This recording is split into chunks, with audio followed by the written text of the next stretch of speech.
Você levanta aqui uns aspectos bem importantes, Renata Agostini, porque já são muitas frentes de investigação, inclusive Mauro Cid, que foi preso por causa do caso da acusação de falsificação em carteirinha de vacinação, a operação que ocorreu lá no começo de maio. E muitos outros aspectos que voltam à tona, né, Juliana Lopes? Essa minuta golpista, minha nossa, o quanto a gente já falou sobre isso, o quanto isso foi debatido envolvendo Jair Bolsonaro. Porém, no meio do caminho apareceu uma colaboração de Mauro Cid. E ó, a minuta golpista voltou na cena.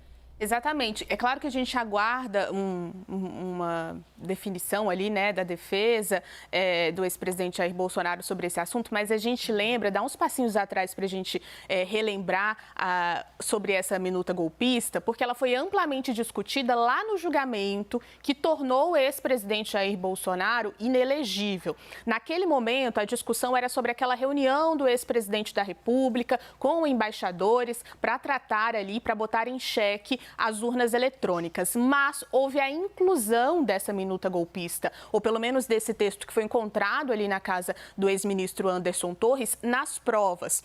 Naquele momento, a defesa do ex-presidente Jair Bolsonaro pediu que isso não fizesse parte do que estava sendo discutido no TSE, porque não teria ligação, mas naquele momento, eu lembro, o advogado do ex-presidente da República e da chapa inteira afirmou que a minuta era risível, que não tinha assinatura, que esse documento era inválido. Agora ele volta à tona de novo nessa discussão sobre a possível discussão de um golpe de Estado entre o ex-presidente da República e a cúpula militar. Ou seja, é um fato muito grave e que bota de novo o foco da investigação nesse texto, nessa minuta que estaria sendo articulada e que teria sido. Isso precisa, claro, ser comprovado e investigado, mas esse texto teria sido apresentado ao ex-presidente da República. É de fato, eu corroboro aqui o que está dizendo também Leandro Rezende, que é um fato muito grave que está sendo investigado nesse momento. E tem todo o direito de defender-se, né? Evidentemente, Jair Bolsonaro assim vai o fazer, porque cada um, isso faz parte do rito e faz parte do jogo. Só que, Leandro Rezende, a gente tem, portanto, agora, e até a nossa tarja já mudou, ó. Cid, 2 pontos, Bolsonaro discutiu minuta do golpe com militares, ou seja, estamos ali avançando alguns passos, Leandro Rezende. Elisa, e avançando numa direção muito grave. A gente está avançando num depoimento da pessoa que era mais próxima do ex-presidente Jair Bolsonaro, dizendo que esteve presente numa reunião que teve a participação do ex-presidente da República, dos comandantes militares, em que foi apresentado um documento, uma minuta para dar um golpe de Estado logo depois das eleições de 2022. Isso, sem dúvida, é um dos fatos, se comprovados, mais graves da história recente brasileira. Depois da redemocratização, é difícil de pensar no momento em que a nossa democracia teve sob tanto risco como nesse em que o altíssimo escalão da República discutiu abertamente a ideia de um golpe de Estado. Vou trazer aqui, Elisa, amigas, uma avaliação que foi feita aqui para mim pelo professor Gustavo Sampaio, que é professor de Direito Constitucional da Universidade Federal Fluminense, está assistindo aqui o live e me mandou uma ponderação, que é o seguinte, que o mais relevante da investigação da Polícia Federal agora é verificar se o teor da minuta do golpe encontrada na casa do Anderson Torres é o mesmo teor da minuta golpista que teria sido apresentada pelo Bolsonaro aos comandantes militares. Se for o mesmo texto, a avaliação que faz aqui o professor Gustavo Sampaio, da UF, é que a gente poderia falar em um concurso material dos crimes do artigo 359. Qual que é o artigo 359-L, né? Que é o que ele cita aqui. Tentar, com emprego de violência ou grave ameaça, abolir o Estado democrático de direito. Então, o ponto fundamental da apuração da Polícia Federal, que sugere aqui o professor Gustavo Sampaio, Direito Constitucional da Universidade Federal Fluminense, mensagem que me enviou agora aqui, está assistindo o live, é verificar se a minuta do golpe que o Anderson Torres disse que estava numa pilha para descarte dentro da casa dele é o mesmo texto que o Bolsonaro, segundo Mauro Cid, levou para discutir com os comandantes militares. Aí você está num outro patamar dessa crise que está começando agora também. Pois é, e o tamanho da gravidade, né? É importante pontuar isso, eu repasso a palavra para Renata Agostini e você que está com a gente aqui na CNN, para que nós tenhamos aqui a impressão do tamanho da gravidade de um presidente da República discutindo com militares um assunto relacionado a um golpe de Estado, Renata Agostini. Exato, Elisa. Chama a atenção de quem está com a gente aqui. É grave demais. Atenção, informação de Eli Jonas Maia, nosso setorista da Polícia Federal.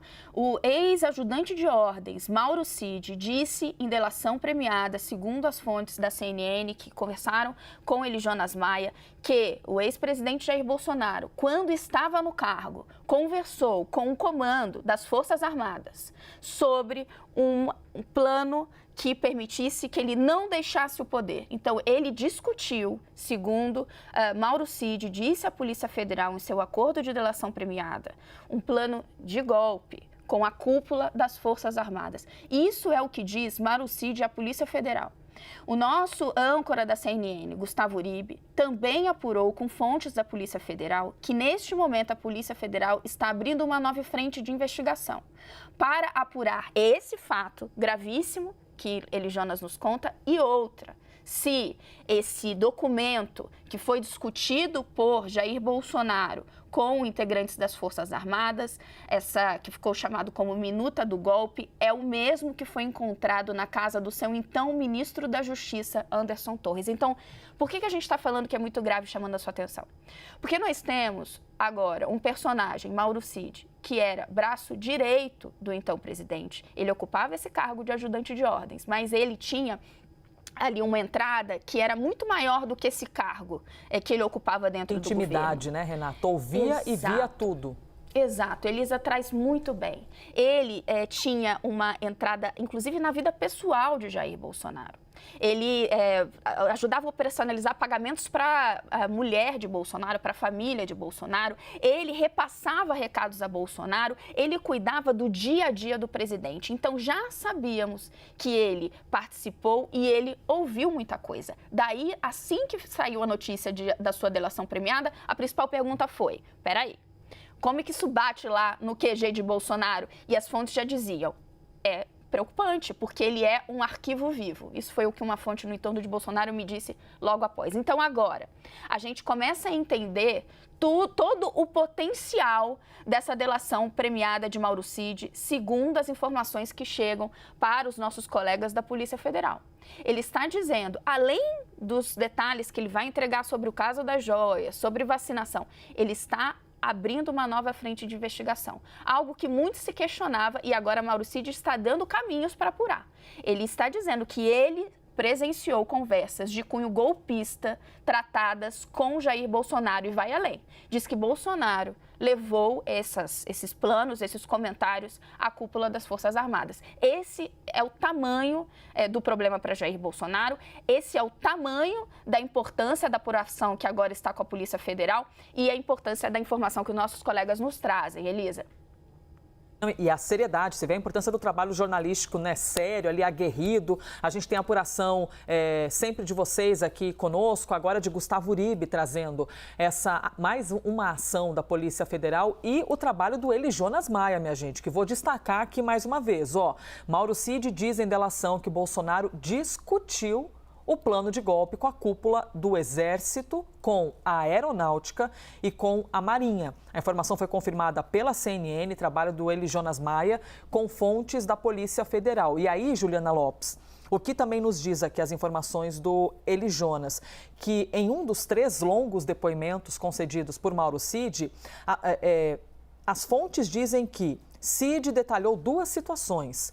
A primeira, em que o então presidente recebe uma minuta golpista, e a outra é o detalhamento dessa reunião com a cúpula militar. São 2 informações muito importantes e por isso que nós estamos aqui repercutindo com vocês, Juliana, e o que deve acontecer, portanto, daqui para frente. Exatamente, abrir uma nova linha de investigação, uma nova frente de investigação, já dá um tom da importância, né, que tem essa apuração da Polícia Federal, a partir do que disse, então, Mauro Cid. Lá no começo havia ali uma dúvida sobre o que colocaria, então, à disposição, as informações que Mauro Cid colocaria à disposição da Polícia Federal. Foram vários depoimentos e agora a gente começa a entender o que ele está colocando como destaque, né? Mauro Cid, que, conforme trouxe aqui Renata Agostini, era o responsável por, inclusive, marcar as agendas do ex-presidente da República, né? A ele era negociado ali, ele era uma figura que negociava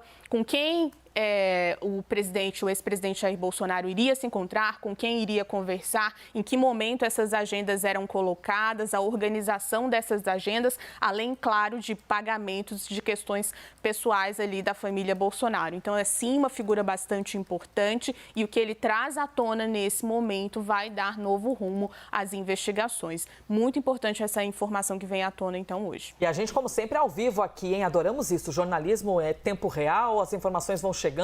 A gente tem Leandro Rezende, Juliana Lopes, Renato Agostini e também a Larissa Rodrigues apurando, hein? E trazendo tudo isso para vocês.